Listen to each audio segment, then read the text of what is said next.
Si je vous dis les autres n'ont sur nous que le pouvoir que nous leur donnons. Ah oui, dit comme ça, c'est pas super agréable, surtout selon ce que vous êtes en train de vivre dans votre vie actuellement. Et pourtant, c'est bien bel et bien réel. Pourquoi? Tout d'abord, un grand manque d'estime de soi. Si vous ne connaissez pas votre valeur, vous allez vous rapprocher de profils de personnes finalement que vous connaissez de par votre histoire de vie.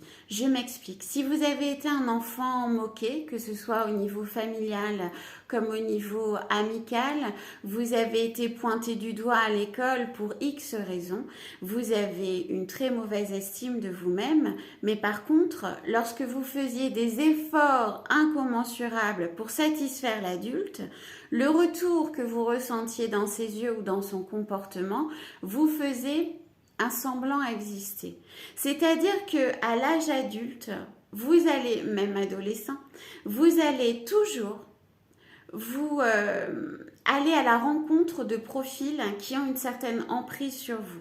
C'est-à-dire un profil de personne qui va vous moquer, qui va vous mal aimer, pour ensuite que vous vous fatiguiez énergétiquement à le satisfaire, avoir un semblant de reconnaissance dans ses yeux et ressentir un semblant d'énergie vivante à l'intérieur de vous. Si vous ne connaissez pas votre propre valeur, vous ne pouvez pas être en mesure de comprendre que tel ou tel comportement est mauvais, que vous méritez mieux. Vous ne pouvez pas puisque vous ne connaissez pas votre valeur. Donc vous allez constamment vous diriger vers des profils que vous connaissez. Ces profils de personnes sont des profils de personnes qu'on pourrait qualifier de bourreaux qui vont profiter de vous d'X manière pour pouvoir arriver à leur fin et vous allez énergétiquement vous fatiguer pour pouvoir les satisfaire et obtenir dans leur comportement un semblant de bienveillance, d'attention, d'amour qui vous manque. Sauf que si vous êtes dans une emprise, qu'elle soit conjugale, amicale, quoi qu'il en soit, relationnelle, vous allez toujours avoir ce boomerang, c'est-à-dire que la personne va vous gratifier pour ensuite, vous rabaisser afin que vous puissiez encore vous évertuer énergétiquement pour pouvoir le ou la satisfaire. Donc tout ça arrive d'où? Arrive d'une enfance qui a été compliquée, mais on n'est pas obligé d'avoir des parents bourreaux pour ça. On peut avoir aussi vécu des choses extrêmement difficiles à l'extérieur de son foyer familial, de ne pas pouvoir en parler par pudeur ou alors parce qu'à la maison il y avait des choses qui se passaient qui étaient difficiles. On peut avoir la maladie, on peut avoir le handicap, on peut avoir des problèmes d'argent, garder tout ça et finalement se construire de cette manière-là. C'est-à-dire de dire que moi je ne peux recevoir de l'amour que quand finalement je m'évertue à satisfaire l'autre. C'est-à-dire que si on est dans un foyer où il y a des difficultés, quelle que soit la difficulté, on va être un adulte un petit peu avant l'heure et on va s'évertuer tout le temps à satisfaire l'adulte. Donc, nous allons aller à la rencontre de profils exactement les mêmes. Pourquoi? Parce que c'est un profil qui nous rassure, parce que c'est un profil qu'on connaît et parce qu'on croit qu'on ne mérite que ça. Donc, comment se sortir de ça?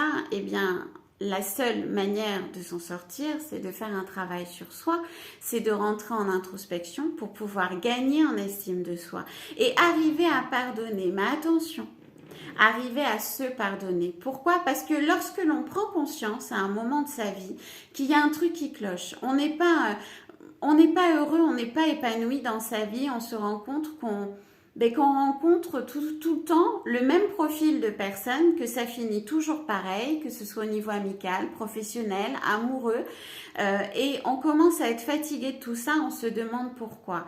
Là, on va commencer à réaliser, généralement la prise de conscience est douloureuse. Pourquoi elle est douloureuse?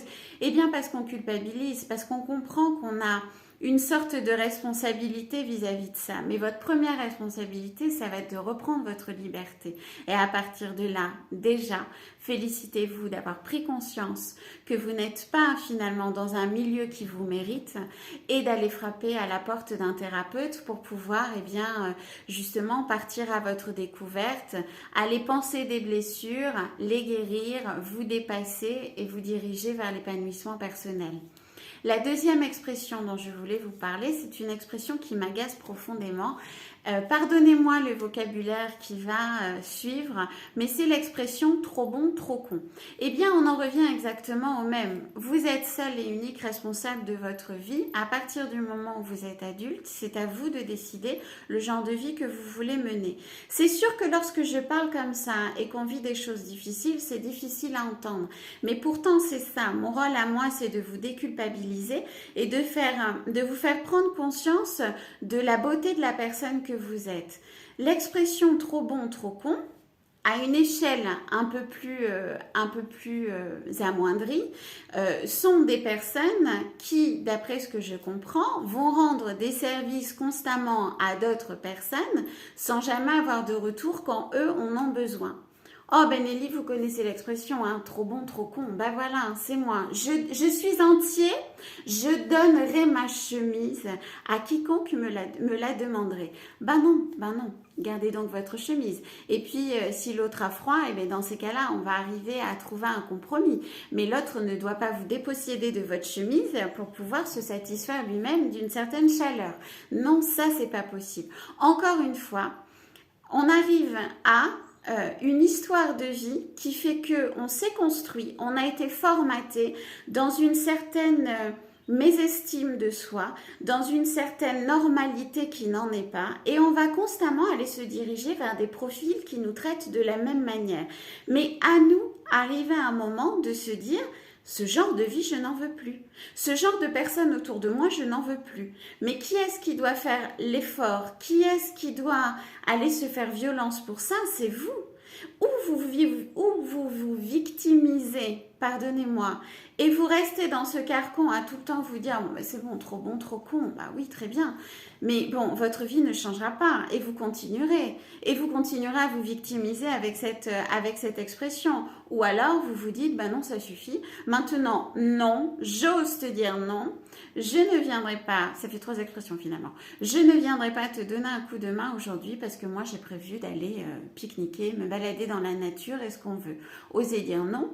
C'est pas quelque chose, c'est une expression que j'aime pas trop, c'est surtout donner à l'autre l'opportunité de trouver une autre solution et pas forcément soi. C'est-à-dire que nous, on a aussi une vie et on décide de vivre cette vie et de ne plus être sous l'emprise de Pierre, Paul ou Jean-Jacques. En plus, dans l'expression trop bon, trop con, vous donnez à l'autre l'opportunité de trouver une solution et l'opportunité aussi de se poser la question. Bah oui, c'est vrai, en fait, à chaque fois que j'ai un souci, je fais que l'appeler. Donc l'autre a aussi un travail introspectif à faire. Voilà pourquoi il est important d'avoir une bonne estime de soi. Pourquoi? Eh bien, tout simplement parce que lorsqu'on connaît sa valeur, eh ben, on sait ce qu'on veut dans sa vie, on sait qui on veut dans sa vie, on sait vers qui on doit aller, quel genre de climat on a envie d'avoir dans sa vie, ce que l'on mérite, et on sait aussi quel genre de personne ne nous mérite pas. Voilà, je vous fais de gros bisous et je vous dis à très vite. On va faire de suite une guidance en lien avec cette thématique. À tout de suite.